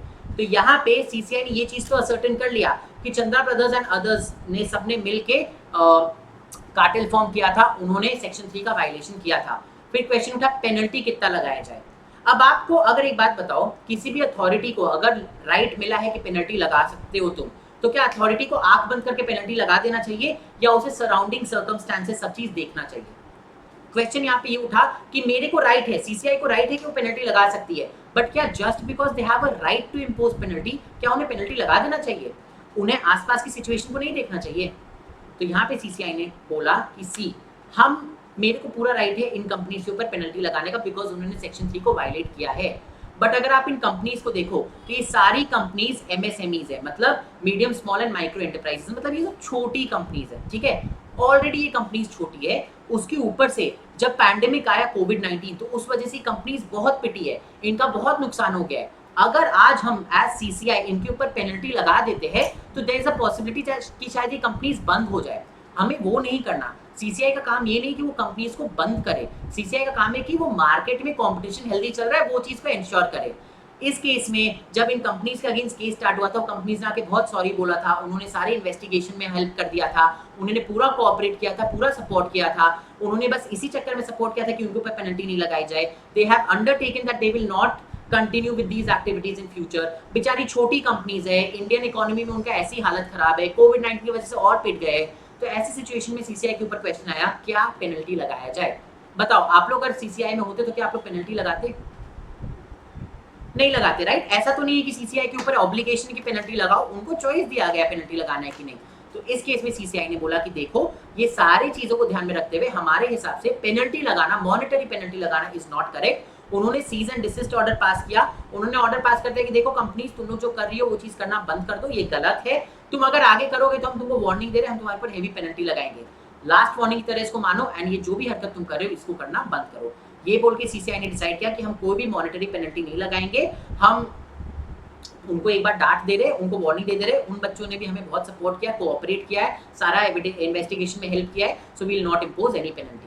तो इस केस में हमें समझ में आता है कि सीसीआई को राइट है पूरा पेनल्टी लगाने का, बट आंख बंद करके सीसीआई पेनल्टी नहीं लगाती है, वो सराउंडिंग सर्कमस्टेंसेस को भी देखती है, सब चीज को ध्यान में रखते फिर पेनल्टी लगाती है। ठीक है, समझ में आया सबको? Simple case. आते हैं नेक्स्ट केस के ऊपर। नेक्स्ट केस का नाम है ये सीसीआई ने सुओ मोटो केस लिया था, alleged anti-competitive conduct by Maruti Suzuki India Limited in implementing discount control policy. Now Maruti Suzuki India Limited ने कुछ discount control policy लगा रखा था जो CCI के कानों में आ गया था खुद से, तो CCI ने खुद ब खुद सुओ मोटो इसकी कॉग्निजेंस ले ली थी, there was no informant, CCI ने खुद से इसकी कॉग्निजेंस ली थी। ना हो क्या रहा था, मारुति सुजुकी जो थी ना उसके मतलब ये जो बड़ी बड़ी कंपनीज होते हैं इनके बहुत सारे डीलर्स होते हैं, आप जहाँ गाड़ी खरीदने जाते हो वो इनके डीलर्स होते हैं, वो कंपनी डायरेक्टली नहीं होती है, वो उनके ऑथराइज डीलर्स होते हैं। तो मारुति सुजुकी ने अपने ऑथराइज डीलर्स के पास एक गाइडलाइंस भेज रखा था in the Maharashtra and Goa region, वहां पे उन्होंने गाइडलाइंस के थ्रू बोल रखा था कि तुम मैक्सिमम इतना ही डिस्काउंट दे सकते हो, तुम इससे ज्यादा डिस्काउंट नहीं दे सकते। अब हर सिटी में एक से ज्यादा डीलर्स होते हैं, अब वो डीलर्स जो है वो एक स्पेसिफिक डिस्काउंट से ज्यादा डिस्काउंट दे ही नहीं पा रहे थे, तो दिस was क्या बोलते हैं, this was alleged to be an anti-competitive activity। यहाँ पे बोला गया था कि मारुति सुजुकी जो है वो मार्केट में अपनी गाड़ियों के प्राइस को कंट्रोल कर रही है, वो अपने डीलर्स को इंडिपेंडेंस नहीं दे रही है कि उन्हें जितना प्राइस में बेचना उतना प्राइस में बेचे, ये गलत बात है। डीलर्स को इंडिपेंडेंस होना चाहिए, बिकॉज अगर कोई डीलर चाह रहा है कि चलो मेरे को 50,000 का प्रॉफिट नहीं चाहिए तो वो अपने हिसाब से डिस्काउंट देगा, अगर कोई डीलर चाह रहा है कि नहीं मेरे को 1 लाख का प्रॉफिट चाहिए तो वो अपने हिसाब से डिस्काउंट देगा। That independence you have to give to the dealers, right? Maruti Suzuki ने वो इंडिपेंडेंस नहीं दिया था, उन्होंने परमिशन नहीं दी थी to give discount to the customers beyond a particular offer, कि आप इतना ही ऑफर तक डिस्काउंट दे सकते हो, इससे ज्यादा डिस्काउंट आप नहीं दे सकते हो। अगर कोई डीलर ज्यादा डिस्काउंट करते हुए पाया जाता तो मारुति सुजुकी उनके ऊपर पेनल्टी लगा रही थी, ठीक है? तो इस केस को बोला गया कि ये एंटी कंपेटिटिव हरकत है, सीसीआई तुम इस पे इन्वेस्टिगेशन करो, ठीक है? As per this they said कि मारुति सुजुकी कार्टेल फॉर्म कर रही है डीलरशिप्स के साथ, वो डीलरशिप्स के कंपटीशन को अफेक्ट कर रही है, this is not done. CCI ने उनमें इन्वेस्टिगेशन किया, सीसीआई ने इन्वेस्टिगेशन किया तो सीसीआई ने पाया कि यस मारुति सुजुकी एक्चुअली ऐसा काम कर रही है, एंड ये हरकत जो है this is an anti competitive हरकत, बिकॉज आप अपने डीलर्स के बीच में कंपटीशन खत्म कर दिया, आपने अपने मारुति सुजुकी के जो डीलर्स है MSIL के जो डीलर्स है उनके बीच में आपने कंपटीशन खत्म कर दिया। तो सीसीआई ने बोला देखो ये हरकत तो एंटी कंपेटिटिव है, बट साथ ही साथ सीसीआई ने ये भी बोला लेकिन अगर एक तरीके से देखा जाए तो ये मार्केट में जो लार्जर कंपटीशन है उसको बहुत अच्छा बना रही है भाई, बिकॉज अगर आप एक पर्टिकुलर लेवल से नीचे डिस्काउंट नहीं दे रहे हो तो बाकी कंपनीज को भी हेल्दी डिस्काउंट्स देने का मौका मिल रहा है, बाकी कंपनीज भी ज्यादा डिस्काउंट नहीं देगी, they are also getting an opportunity to grow, right. तो आप देखा जाए तो मार्केट वाइज अगर बाकी कंपनीज के साथ देखा जाए तो आप एक्चुअली कंपटीशन को बढ़ावा दे रहे हो बाय डूइंग दिस, बिकॉज अगर आप अपने डिस्काउंट को कंट्रोल कर ले रहे हो तो बाकी कंपनीज को भी थ्राइव करने का मौका मिल रहा है। आज अगर मारुति सुजुकी इतना ही डिस्काउंट दे रही है और अगर Hyundai इतना डिस्काउंट देना चाह रही है, गुड फॉर Hyundai। तो आप बिकॉज मारुति सुजुकी का इतना अच्छा मार्केट वैल्यू है, अगर आप अपने डिस्काउंट को कंट्रोल करें तो बाकी कंपनीज को आप एक प्रॉपर मार्केट दे रहे हो to grow, which is good for competition. तो अगर लार्जर स्केल में देखा जाए तो आप बहुत अच्छी काम कर रहे हो, लेकिन अगर छोटे स्केल में हम लोग देखें तो आप अपने डीलरशिप्स के बीच में कंपटीशन को खत्म कर रहे हो। सो यहाँ पे सीसीआई के पास क्वेश्चन उठा कि अब आप किस स्केल में देखोगे, क्या आप छोटे स्केल में देखोगे या आप लार्जर स्केल में देखोगे। लार्जर स्केल में देखा जाए तो मारुति सुजुकी अच्छी काम कर रही है, कुछ मतलब वो जो भी गलत काम भी कर रही है तो उसका रिजल्ट अच्छा हो रहा है, बट छोटे स्केल में देखोगे तो वो गलत काम कर रही है। तो यहाँ पे सीसीआई ने बोला कि देखो बड़े स्केल में देखा जाए तो मारुति सुजुकी जो भी काम कर रही है उसका बहुत अच्छा रिजल्ट आ रहा है, बहुत अच्छा मार्केट में कंपटीशन हो रहा है, रिजल्ट बहुत अच्छा आ रहा है, but that does not mean कि मारुति सुजुकी जो कर रही है वो सही कर रही है, राइट। मारुति सुजुकी जो काम कर रही है, कंपनी जो काम कर रही है वो काम तो गलत ही है ना।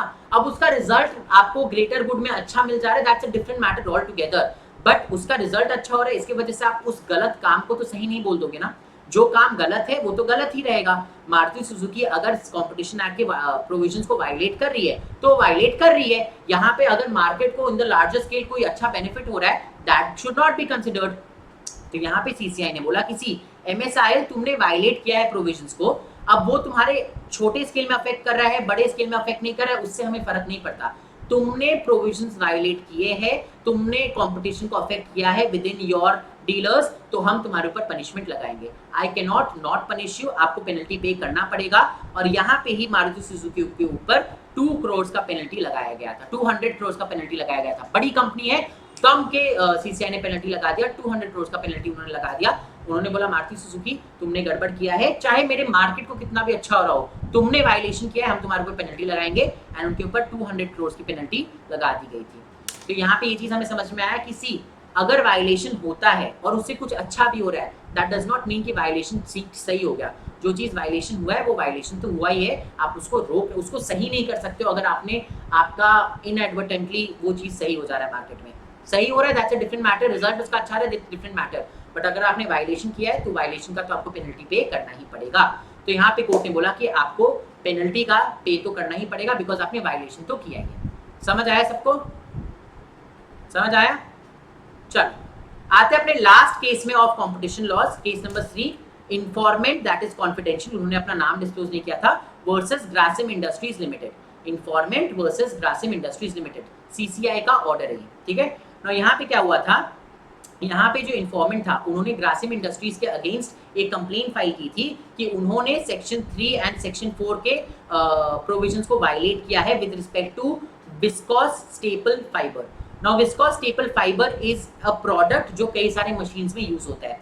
ग्रासिम इंडस्ट्रीज लिमिटेड इंडिया में इस फाइबर को क्या बोलते हैं, इस फाइबर को मैन्युफैक्चर करती थी, इंडिया में इस फाइबर को इस प्रोडक्ट को मैन्युफैक्चर करती थी।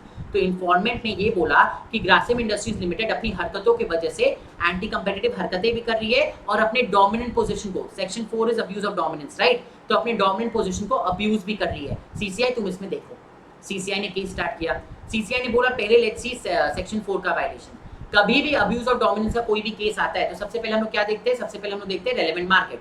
तो सीसीआई ने बोला relevant market is the market for supply of VSF to in India, VSF that is viscose staple fibre, उसका मार्केट इन इंडिया, ठीक है। नाउ इस मार्केट में क्या Grasim Industries Limited dominant player है? तो यहाँ पे जब पूरा मार्केट फिगर्स देखा गया तो देखा गया इस मार्केट में इंपोर्ट होता है कोई चीज, बट जो इंपोर्ट होता है वो मैक्सिमम 10% होता है। इंडिया में जितना प्रोडक्ट यूज होता है उसमें मैक्सिमम 10% आप इंपोर्ट करते हो, अराउंड 85 to 86% ग्रासिम इंडस्ट्रीज का ही प्रोडक्ट आता है। अराउंड 85 to 86% ग्रासिम मार्केट में जितना प्रोडक्ट्स है उसमें अराउंड 85% प्रोडक्ट्स ग्रासिम इंडस्ट्रीज का है। तो बताओ क्या इस मार्केट में ग्रासिम इंडस्ट्रीज डोमिनेट हुई कि नहीं हुई? अगर किसी मार्केट में आप 85% प्रोडक्ट सप्लाई कर रहे हो तो क्या आप उसमें डोमिनेंट नहीं होगे? नेचुरल सी बात है, उसमें ग्रासिम इंडस्ट्रीज डोमिनेंट हुई बिकॉज तुम मार्केट का 85% हिस्सा कैप्चर करके रखे हो, 85% मार्केट तुम्हारा चलता है। तो यहाँ पे बोला गया क्या बोलते हैं, they are dominant in a dominant position. ना यहाँ पे अगर आप डोमिनेंट पोजिशन में हो, ठीक है, और आपने क्या बोलते हैं, अपने प्राइस को ऊपर नीचे किया है, ठीक है, यहाँ पे हाँ, ठीक है, आपने अपने प्राइस को एक पर्टिकुलर लेवल पे जाके सेट कर दिया है, आपने अपने डोमिनेंट पोजीशन को यूज करके आपको जो मन आ रहा है आप मार्केट में वो कर रहे हो, आपको मन आ रहा है तो आप अपने प्राइस के हिसाब से दे रहे हो, आपने प्राइस को बहुत कम कर दिया है ताकि कोई नया इंसान आके सक ना सके। सी, अगर मान लो कोई चीज को बनाने में जेन्युइनली 10 रुपया लगता है, ग्रासिम इंडस्ट्रीज को 11 रुपए में बेच रहे, क्यों? बिकॉज उसका 85% मार्केट शेयर है। बट अगर हम इस मार्केट में घुसेंगे तो हम एटलीस्ट 15 रुपए में तो बेचेंगे ना, थोड़ा सा प्रॉफिट बनाने के लिए, बिकॉज ऑलरेडी मेरे को बहुत कम मार्केट शेयर मिलेगा, उसमें भी अगर हम 5 रुपए का प्रॉफिट नहीं करेंगे तो क्या ही प्रॉफिट किया।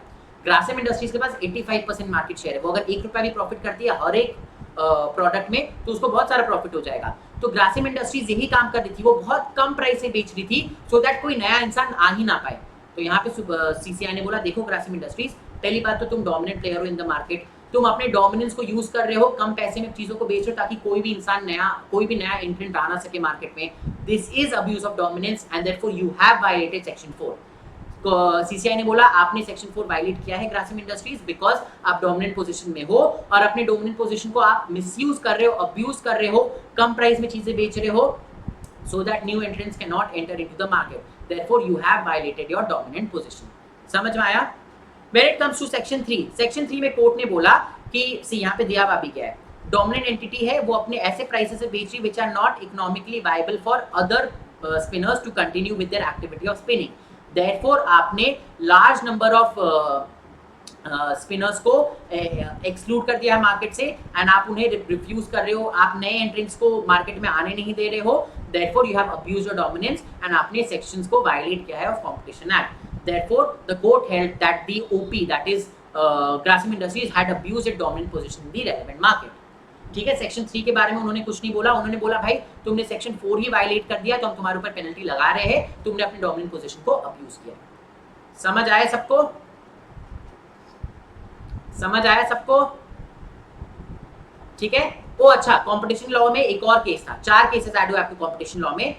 केस नंबर 3 सबको समझ में आया, ग्रासिम इंडस्ट्रीज वाला, यहाँ पे अपने डोमिनेंट पोजीशन को अब्यूज कर रहे थे।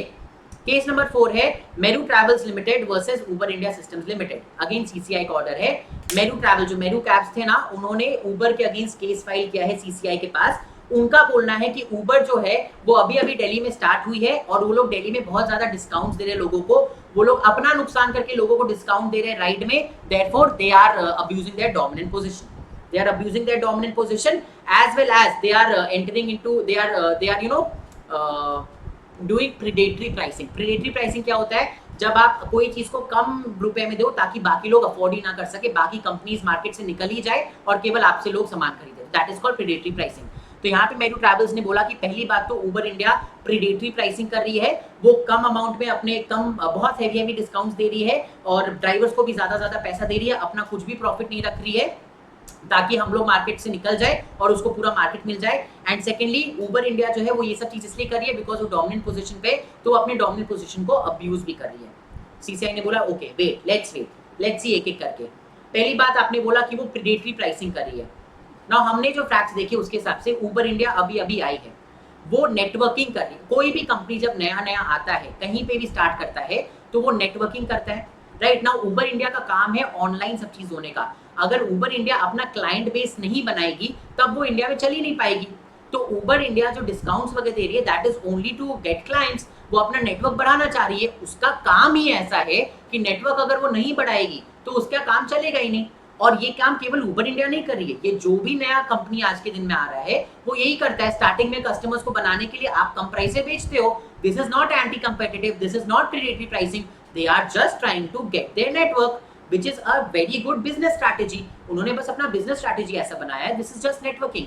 आप नहीं बोल सकते कि यहाँ पे उबर India is doing predatory pricing. तो कोर्ट ने बोल दिया देखो उबर इंडिया कोई प्रीडेटरी प्राइसिंग तो कर नहीं रही है, वो एक मार्केटिंग स्ट्रैटेजी है उसका, वो अपना क्लाइंट बेस बढ़ाना चाह रही है। सारी कंपनीज ये चीज करते हैं, उबर इंडिया कुछ नया नहीं कर रही है, कुछ गलत नहीं कर रही है। तो आपका सेक्शन 3 का वायलेशन तो नहीं है। अब आते हैं सेक्शन 4 के ऊपर। सेक्शन 4 में अब्यूज ऑफ डोमिनेंट के में सबसे पहले क्या देखते हैं, relevant market. So relevant market is the market of radio taxi services in Delhi. अब ये दिल्ली की ही बात हो रही है। नाउ क्वेश्चन इज, दिल्ली में रेडियो टैक्सी सर्विसेज में क्या उबर इज अ डोमिनेंट प्लेयर? ओला नहीं है क्या? क्या बोलते हैं, मेरू ट्रैवल्स नहीं है क्या? ओला का भी उतना ही मार्केट शेयर है, ओला भी लोग उतना ही प्रेफर करते हैं, उबर भी लोग उतना ही प्रेफर करते हैं। तो जब ओला इतना बड़ा कंपेटिटर है उबर के सामने, आप कैसे बोल रहे हो कि Uber is a dominant player? Uber is not a dominant player. You have Ola, you have Taxi for sure, you have Meru, you have so many other radio taxi services. How are you saying Uber is a dominant player? Just because it is a very big player does not make it a dominant player. उनके सामने ओला खड़ा है जो उनको proper competition दे रहा है। तो ऐसे केस में कोर्ट ने बोला कि ये डोमिनेंट प्लेयर है ही नहीं। अगर डोमिनेंट प्लेयर है ही नहीं तो अब्यूज ऑफ डोमिनेंस की बात ही नहीं आती है, राइट? सो कोर्ट ने बोला ना तो सेक्शन 3 का वायलेशन है, ना ही सेक्शन 4 का वायलेशन है। Therefore, the court held that there is no violation of the Competition Act by the OP, that is the opposite party, which is Uber. Uber ने कोई वायलेशन नहीं किया, वो जो भी करी है ठीक कर रही है। समझ आया सबको? बहुत ही सिंपल सा केस था। एक्चुअली ये केस ऑलरेडी आपके सिलेबस में था पहले, बट लास्ट ईयर जब आपका सिलेबस रिवैम्प किया गया, आपका मॉड्यूल रिवैम्प किया गया, तो इस केस को हटा दिया गया था, वापस ये केस ला के डाल दिया इसमें। तो ये चीज होल्ड किया सीसीआई ने कि भाई ये कोई ऐसा नहीं कर रही है, ये बिजनेस स्ट्रैटेजी उसका डिस्काउंट देने का, और वो अब्यूज ऑफ डोमिनेंस नहीं कर रही बिकॉज वो डोमिनेंट पोजीशन में है ही नहीं। समझ आया? इसी के साथ हमारा कंपटीशन लॉ के केसेस खत्म होते हैं। अब हमें देखना है चैप्टर नंबर 7 के केसेस। चैप्टर नंबर 8 में कोई भी नए केसेस नहीं आए, डायरेक्टली चैप्टर नंबर 7 में आपके 2 नए केसेस आए, if I am not wrong, नहीं 3 नए केसेस आए। चैप्टर नंबर 7 में आपके 3 नए केसेस आए हैं। ये तीनों केसेस अपने देखेंगे एंड हमारा सिलेबस कंप्लीट हो जाएगा। हमारा अमेंडमेंट में जो नए अमेंडमेंट के थ्रू जो नए केसेस आए वो कंप्लीट हो जाएंगे, ठीक है? सो फटाक से अपने चैप्टर नंबर 7 के जो 3 नए केसेस है वो भी देखते हैं। पहला केस जो है उसका नाम है भूपेश राठौर वर्सेस दयाशंकर प्रसाद चौरसिया। भूपेश राठौर वर्सेस दयाशंकर प्रसाद चौरसिया, सुप्रीम कोर्ट का ये ऑर्डर है, ठीक है? ना यहाँ क्या हुआ था, दयाशंकर प्रसाद चौरसिया ने एक कंपनी एक्स से 1,60,000 रुपए लिए थे। 1,60,000 रुपीज दयाशंकर प्रसाद ने लिया था कंपनी एक्स से, ठीक है? एंड उसके रिपेमेंट के लिए इन्होंने कुछ 6 या 8 चेक्स दिए थे साइन करके कि देखो हम आपको चेक्स दे रहे हैं, आप इस चेक्स को जाके इनकैश करा लेना, ठीक है? Company x was like okay ठीक है। कंपनी एक्स गई चेक्स को इनकैश कराने के लिए, द चेक्स गॉट डिसऑनर्ड। किस बात को? इनसफिशिएंट फंड्स को लेके। चेक्स डिसऑनर हो गए इनसफिशिएंट फंड्स को लेके। फिर कंपनी ने उन्हें नोटिस भेजा कि देखो तुमने जो चेक्स दिया था वो डिसऑनर हो गया, हमें पेमेंट कर दो नहीं तो हम तुम्हारे अगेंस्ट केस कर देंगे। दयाशंकर प्रसाद ने केस नहीं किया तो कंपनी ने उनके अगेंस्ट केस फाइल कर दिया। नाउ केस जब फाइल हुआ तो case was filed through Bhupesh Rathore who was the managing director of the company. Actually managing director ने केस फाइल कर दिया था, कंपनी के नाम पे केस फाइल नहीं हुआ था। The case was filed by Bhupesh Rathore as the managing director of the company. उन्होंने अपने पर्सनल कैपेसिटी में केस फाइल नहीं किया, बट केस के नाम पे आ रहा था Bhupesh Rathore managing director of company x, ठीक है? तो दयाशंकर प्रसाद ने उसके अगेंस्ट ऑब्जेक्शन रेज कर दिए। दयाशंकर प्रसाद का बोलना है कि भाई मैंने चेक्स इशू किए थे कंपनी एक्स को, कंपनी एक्स और मेरे बीच में कॉन्ट्रैक्ट हुआ था, कंपनी एक्स का चेक डिसऑनर हुआ है, तुम कौन होते हो आके केस फाइल करने वाले? केस जो फाइल हुआ था वो फाइल होना था कंपनी के नाम पे, तुम्हारे नाम पे केस क्यों फाइल हुआ है? भूपेश राठौर बोल रहे भाई मैंने अपने पर्सनल कैपेसिटी में केस फाइल नहीं किया है, मैंने acting as a director of the company case file किया है। मैंने ऐसा नहीं बोला Bhupesh Rathore in his personal capacity, I have filed the case acting as a director of the company, इसलिए मेरा नाम आ गया केस में। दयाशंकर ने बोला तुम्हारा नाम ही कैसा आया, मेरा तुम्हारे साथ जब कोई रिश्ता ही नहीं है, तुमने केस फाइल कैसे किया? केस फाइल होना चाहिए कंपनी के ही नाम पे, मैनेजिंग डायरेक्टर के नाम पे केस फाइल नहीं हो सकता। यही चीज में लड़ते झगड़ते लोग सुप्रीम कोर्ट के पास पहुंचे। ना एक बात बताओ, अगर आप कंपनी के अगर आपने कंपनी के साथ कुछ गड़बड़ किया है और कंपनी ने आपके अगेंस्ट केस फाइल किया है, मान लो केस फाइल कंपनी के नाम पे नहीं हुआ है, केस के नाम पे उसके मैनेजिंग डायरेक्टर का नाम आ रहा है, लेकिन ये चीज क्लियर कट लिखा जा रहा है कि he is the managing director of the company, तो क्या ये गलत है? क्या मैनेजिंग डायरेक्टर को कोई राइट नहीं है कंपनी के बिहाफ में केस फाइल करने का? उसने अपने पर्सनल कैपेसिटी में केस फाइल नहीं किया है, he is acting on behalf of the company and on behalf of the company he has filed this case. तो क्या ये गलत हुआ है? मैनेजिंग डायरेक्टर ने गलत किया है? बताओ आपको क्या लगता है? सी यहाँ पे कोर्ट ने एक बहुत इंटरेस्टिंग बात बोली। कोर्ट ने बोला कि सी अगर आप किसी कंपनी को, अगर कोई कंपनी केस फाइल करती है तो कंपनी खुद तो चल के केस फाइल नहीं कर रही है, कोई नेचुरल पर्सन है जो उसको रिप्रेजेंट कर रहा है, राइट? यहाँ पे उसको ये मैनेजिंग डायरेक्टर रिप्रेजेंट कर रहा है। अब अगर केस के नाम पे लिख दिया कि मैनेजिंग डायरेक्टर का नाम है और उसके साथ क्लियरली लिखा गया एज अ रिप्रेजेंटेटिव ऑफ या as a managing director of the company, तो इसमें कुछ गड़बड़ नहीं है। आपको बस पता होना चाहिए कि कंपनी के बिहाफ में केस फाइल हो रहा है, राइट। कंपनी खुद से तो आके केस फाइल करने वाली नहीं है, कोई ना कोई नेचुरल पर्सन ही आके करेगा। अब अगर उस नेचुरल पर्सन ने अपना नाम लिखवा दिया और लेकिन ये चीज क्लियरली लिखवाया है कि वो किस कैपेसिटी में आ रहा है, इज द मैनेजिंग, और वो भी कोई एरा गैरा नेचुरल पर्सन नहीं है, is the managing director of the company. तो अगर मैनेजिंग डायरेक्टर के ऑफ द कंपनी के नाम पे लिखाया गया है acting as a representative of the company, then that's absolutely fine, कोई प्रॉब्लम नहीं है। The managing director can file the complaint on behalf of the company. Court ने बोला मैनेजिंग डायरेक्टर जब तक आप अपने पर्सनल कैपेसिटी में नहीं आ रहे हो आप फाइल कर सकते हो, आप एज अ मैनेजिंग डायरेक्टर आ रहे हो आप फाइल कर सकते हो केस, कोई प्रॉब्लम नहीं है। समझ आया? तो कोर्ट ने बोला managing director can act as a representative of the company and file a complaint in its own name. Clear हुआ गाइस? क्लियर हुआ गाइस? आते अपने सेकंड केस में, इसका नाम है Mayan versus Mustafa and another, supreme court का ये ऑर्डर है। बहुत इंटरेस्टिंग केस है गाइस, ये सुनिएगा। हुआ क्या था, Mayan was a worker in a farm, ठीक है। काम करते करते एक एक्सीडेंट हुआ जिसके वजह से उनका राइट लेग कट गया, he lost his right leg, ठीक है। तो अकॉर्डिंगली उन्होंने फिर एक केस फाइल किया in before the compensation commissioner, employ compensation act के अंदर उन्होंने कॉम्पेंसेशन कमिश्नर के सामने केस फाइल किया, जिन्होंने उन्हें 1,21,000 अलॉन्ग विद 12% इंटरेस्ट के साथ कॉम्पेंसेशन अलाउ कर दिया, ठीक है। इसके against Mustafa is the owner of the firm, Mustafa ने इसके अगेंस्ट चैलेंज कर दिया, इसको चैलेंज कर दिया, इसके अगेंस्ट अपील फाइल कर दी। मुस्तफा ने क्या अपील फाइल की, मुस्तफा का बोलना है हमारा जो क्या बोलते हैं फार्म है that is in Cuddalore, Cuddalore is a place, वहां पे है। जो एक्सीडेंट हुआ है वो कुडलोर में हुआ है, जो भी कॉज ऑफ एक्शन अराइज हुआ है वो कुडलोर में हुआ है। तो किस खुशी में मायन ने तिरुचिरापल्ली वाले कॉम्पेंसेशन कमिश्नर के पास गया, ये ऑर्डर जो पास किया है वो तिरुचिरापल्ली वाले कॉम्पेंसेशन कमिश्नर ने पास किया है, ये order is not valid, why, because the compensation commissioner of Tiruchirappalli did not have any jurisdiction, उनको कोई ज्यूरिसडिक्शन नहीं था ये ऑर्डर पास करने के लिए, इसलिए हम ये ऑर्डर को नहीं मानेंगे। मायन बोल रही अरे यार हाउ डज इट मैटर, मतलब पहली बात तो हम रहते हैं तिरुचिरापल्ली में, I am a resident of Tiruchirappalli, so मतलब मेरे को राइट था वहां जाके ऑर्डर पास करने का, plus I have lost a limb, how do you expect me to go to Cuddalore and then वहां पे केस फाइल करने का। ऑन पहली बात तो I have a right to file it in Tiruchirappalli because I live in Tiruchirappalli. Secondly, even if I don't have that right, on humanitarian grounds, imagine it is easier for me to go to the same city वाला compensation commission, right? You can't expect me to travel to Cuddalore and वहाँ के compensation commission के पास हम जाए. So please keep everything in mind before you make any objections. Mustafa is saying what objections? I am just stating laws. हम law बोल रहे हैं कि कॉज ऑफ एक्शन कडलोर में हुआ था तो आपको वहीं पे जाना चाहिए था, तिरुचिरापल्ली में कोई कॉज ऑफ एक्शन राइज नहीं हुआ था तो आप वहां पे केस फाइल नहीं कर सकते, उस कॉम्पेंसेशन कमीशन को कोई राइट नहीं था ये ऑर्डर पास करने का। लड़ते झगड़ते लोग पहुंचे सुप्रीम कोर्ट के पास, सुप्रीम कोर्ट ने क्या ऑर्डर किया, सुप्रीम हाई कोर्ट ने एक्चुअली ये चीज एक्सेप्ट कर लिया था, हाई कोर्ट ने बोला था हाँ सही बोल रहे हो, कडलोर वाली कॉम्पेंसेशन कमीशन के पास राइट था, तो ये ऑर्डर को उन्होंने क्वॉश कर दिया था। तो अपील में मायन आए सुप्रीम कोर्ट के पास, सुप्रीम कोर्ट के पास Mayan is saying see first of all I live in Tiruchirappalli, there is a little bit of cause of action which is arising at Tiruchirappalli, इतना से भी cause of action अगर arise होता है it is fine, it is enough for that commissioner to have jurisdiction। और अगर आप ये भी नहीं मानोगे तो please understand that I am not in a situation to walk and not in a situation to come to Cuddalore, on humanitarian grounds you should allow this। Supreme court ने बोला what you are saying is absolutely correct। पहली बात तो You are a resident of Thiruvaiya town which comes under the Tiruchirappalli district, ठीक है। तिरुचिरापल्ली के district में आप रेजिडेंट हो तो तिरुचिरापल्ली कमिश्नर के पास ऑटोमेटिकली जुरिसडिक्शन आ जाता है, कॉज ऑफ एक्शन वहां पे भी अराइज किया, ऑटोमेटिक जुरिसडिक्शन आ जाता है and therefore this order is absolutely fine.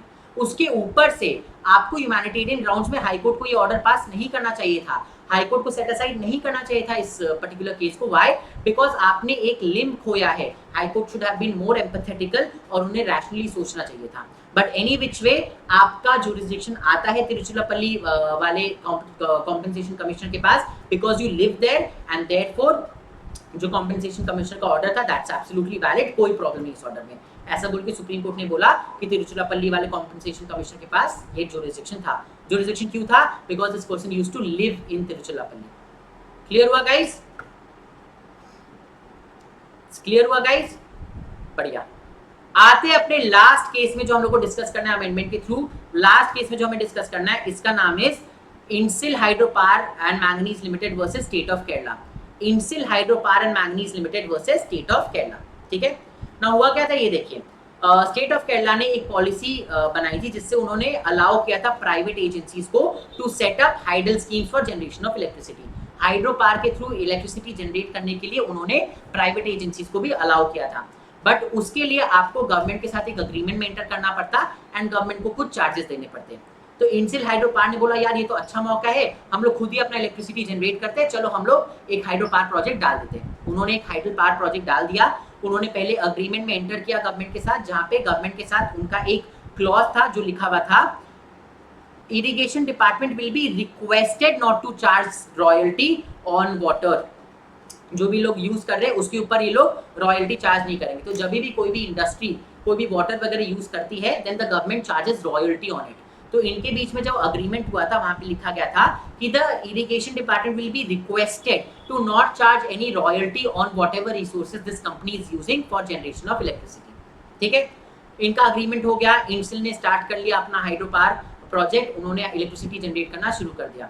Electricity generate वो जो भी इलेक्ट्रिसिटी जनरेट करती थी वो अपनी ही इंडस्ट्री में यूज करती थी। कुछ थोड़ा बहुत जो एक्स्ट्रा जनरेट हो जाता था वो पब्लिक यूज के लिए बाहर दे देती थी, but majorly it was used for their own cause only. तो ऐसा भी नहीं था कि वो कोई पब्लिक के लिए बहुत अच्छा काम कर रही है, वो अपने लिए काम कर रही थी, सेल्फ कंजम्पशन के लिए था।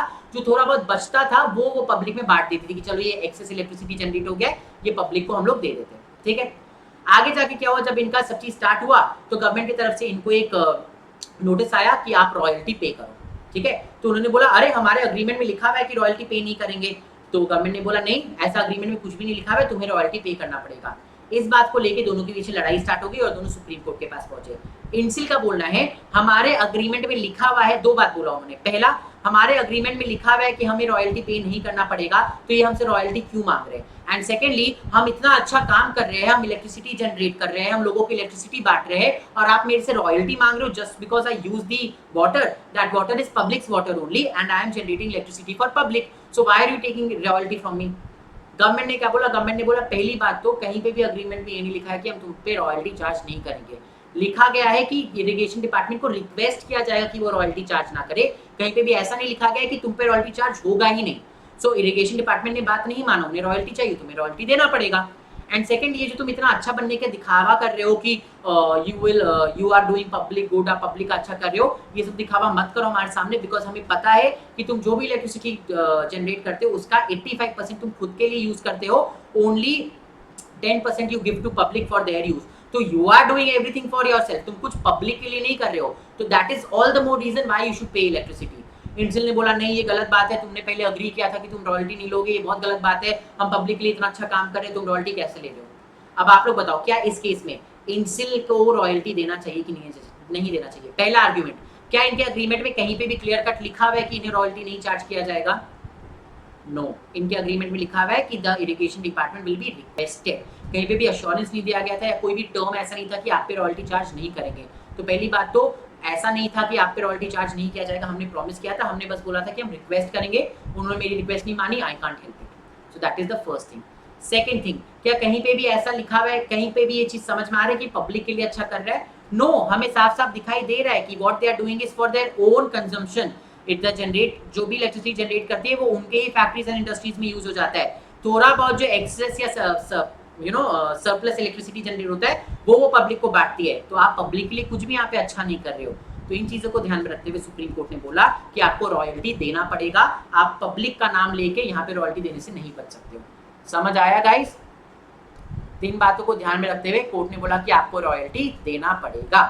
इसी के साथ अमेंडमेंट में जो 9-10 नए केसेस ऐड किए गए थे वो सारे केसेस हम लोगों ने देख के कंप्लीट कर लिया। इसके अलावा आपको कुछ भी अलग से नहीं पढ़ना है, हम लोगों ने सारे केसेस कवर कर लिए हैं।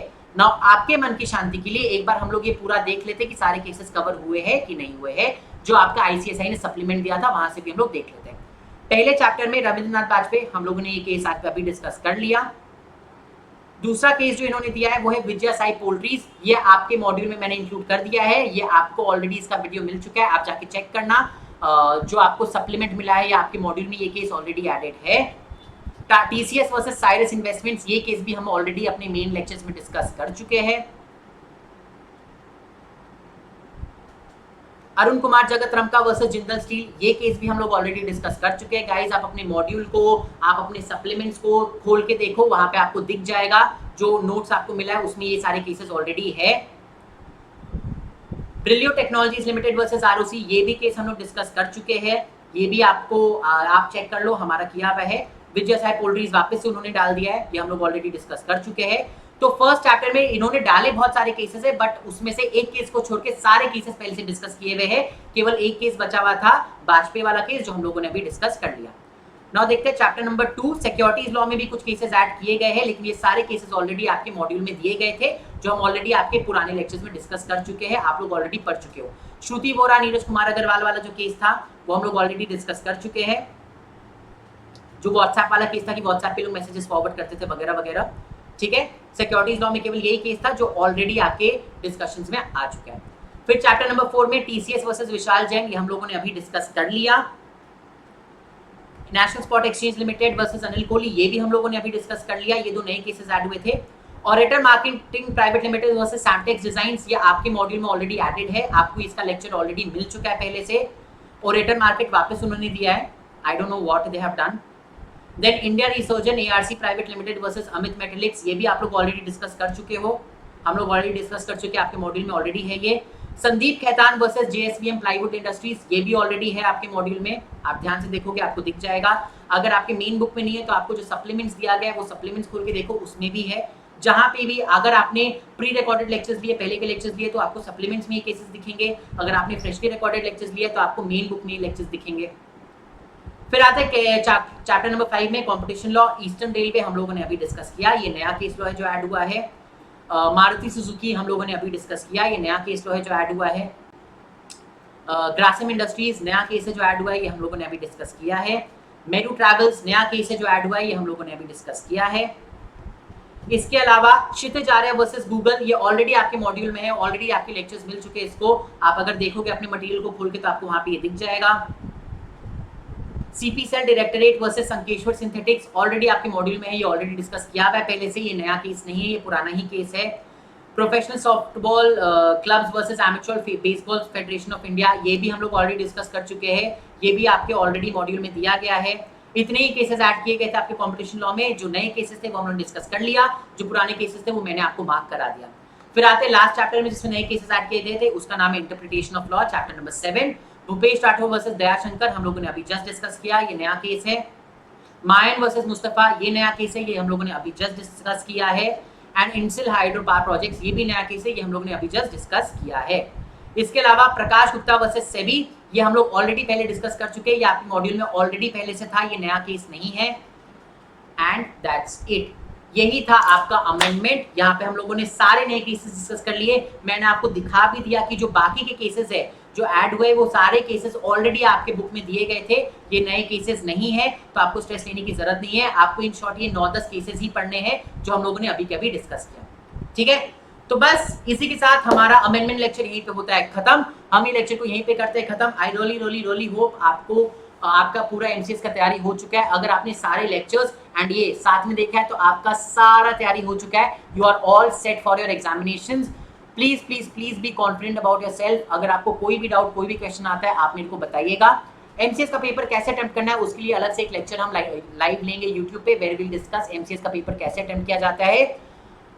तब तक के लिए all the best guys, work hard, last 20 days please work hard and will come out with flying colours.